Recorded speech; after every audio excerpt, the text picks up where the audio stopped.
everybody, it's your girl Naya back with another video. And today I'm just coming to give a little bit of a yapper and just talk about the importance of focus on your passion over distractions, because this is of the utmost important in life. It's one of the things that it's just necessary. You cannot focus on your distractions over your passions. It's just not going to work. Things aren't going to work well. Yeah, and so I just want to go about talking about that and my experience with, focusing on one over the other in both cases. So pretty much I would say, okay, we all know it's important to focus on things we want, in order to achieve them or whatever, to get, a goal that you want, of course. But along the way, there's going to be so many things that come up that are trying to hinder you or just trying to obstruct what you have going on. So naturally, you either fall victim or you don't. And I'm not saying that it's just, simple and easy to say like that. I'm not saying it is, because we all know, like, you can not want to fall into a distractive behavior or thing and have your emotions, feelings, all that override that and say, hey, actually we are going to do that because that's what I want to do. But it's just about choice. It's just about choice and the number of choices you make pertaining to which that is going to result in your outcome. What I mean by that is, whatever you focus on grows. You focus on doing your passions, it's going to grow. You focus on your distractions, they will grow. And how it works is, when it grows, that's when the benefits or, negative effects come. The more you're growing your business, the much more benefits that are just going to come and arise. The more you fall into those distractions, the worse it's going to get each and every time. I would say relating to anything. I'll give you an example based on I'll give you an example based on one of the movies that I like. One of the movie scenes that I like that has stuck with me throughout these years that I've watched it since I was younger. And that is in the Percy Jackson and the Olympus Lightning Thief. He's on this journey to retrieve this lightning bolt, that was stolen. He's on this journey to do that. And along the way, there's all these obstacles coming. There's all these things coming in the way of him getting to figuring out what's going on, and he has to pass those, of course. There's a goal of him to get one of these pieces. He had to get 3 pieces. There's a goal, 3 pearls. He had to get 3 pearls. There was a goal of him to get 1 pearl from Las Vegas, the casino. It was somewhere in the casino. And so they went to go look for where it could be. As they're looking for it, they get offered a plate of lotus flowers, like a little catering thing, a little thing.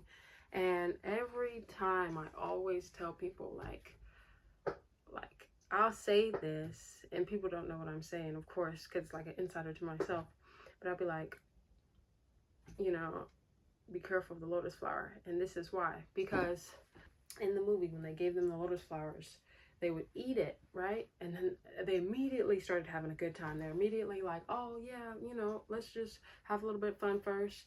And then, they completely forgot about trying to find that. They were really just like, oh, let's have some fun.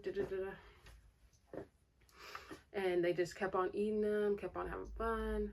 And finally, Percy, he's about to eat another one, and then he hears a voice like, no, don't eat that.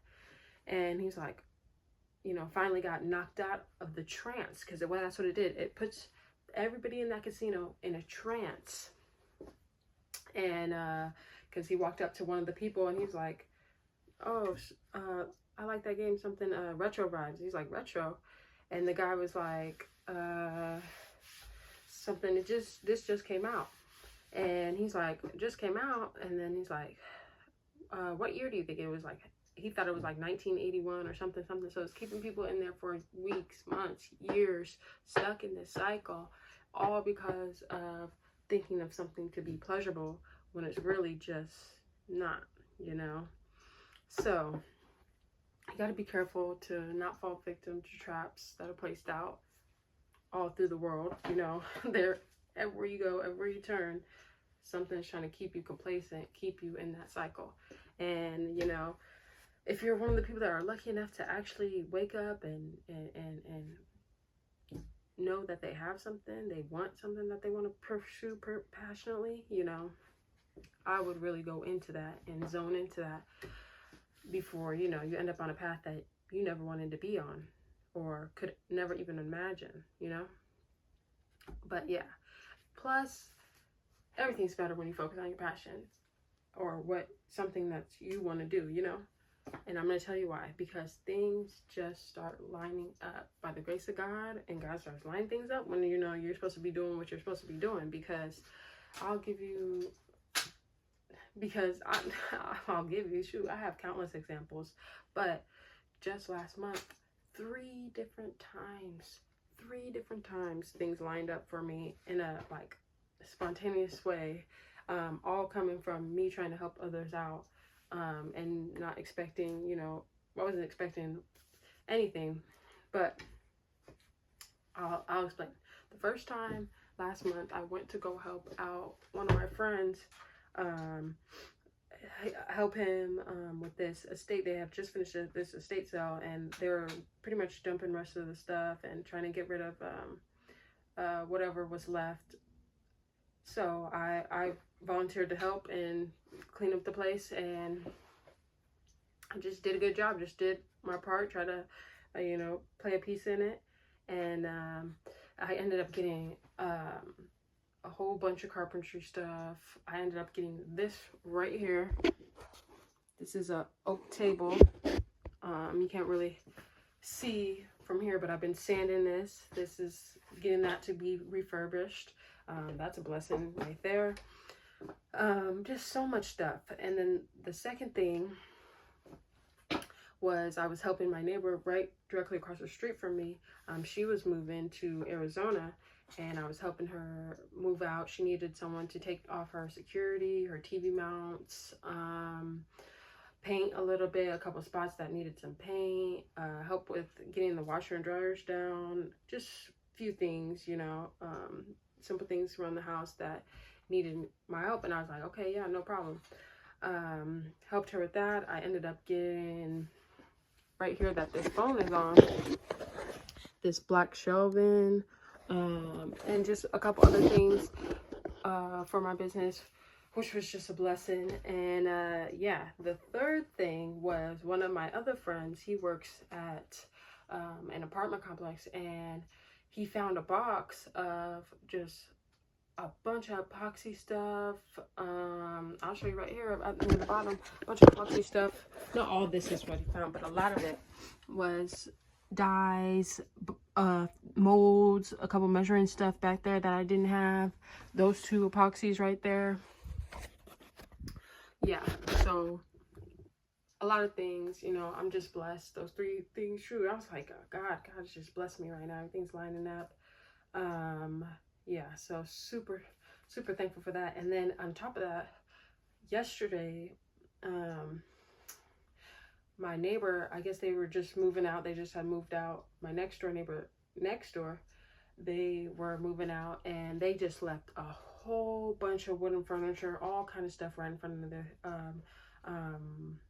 garage. And unfortunately I couldn't even take it all, but what I could fit, I did take. I have one of the tables right here. And yeah, so just do what you're supposed to do. Do not fall victim to what you're not, and things will come together. As long as you're trying, as long as you're actually pursuing those and ignoring what's not, it will happen. And slowly but surely, one day you will get there. Tortoise won the race. So just keep on pushing and choose your passion over distractions. Really. But that's just what I wanted to say. I wanted to make sure someone could just hear that and just see the benefits in my life, and hopefully that'll give you an example to just know that. So thank you for watching. As always, we are created to create, so keep on.